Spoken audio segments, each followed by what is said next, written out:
Hi there, let's set aside all of these jars for now. This time we won't cover any sanding or airbrushing, as I will show you the process of assembling the Porsche 911 GT2 RS diecast kit from Maisto. As you can see, there are 42 parts in total, 8 rims, 4 gold and 4 silver ones. The box features nice artwork and all of the parts are displayed on the image. What's interesting is that no glue or painting is required. The skill level is rated quite low, so I guess I will manage to accomplish this project.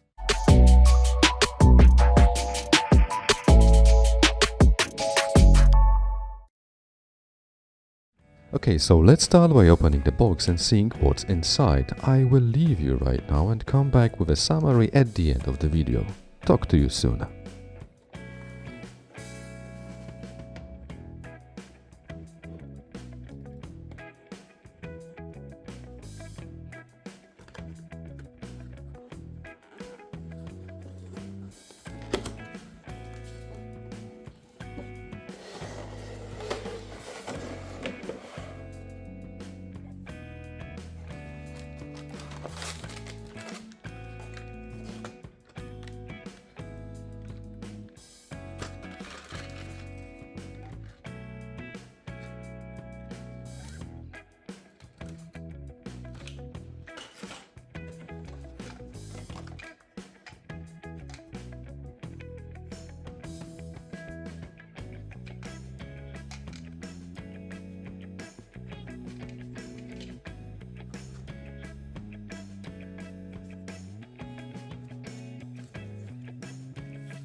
When I was younger, I used to assemble some model kits from Burago, so this kit brought back memories of those times.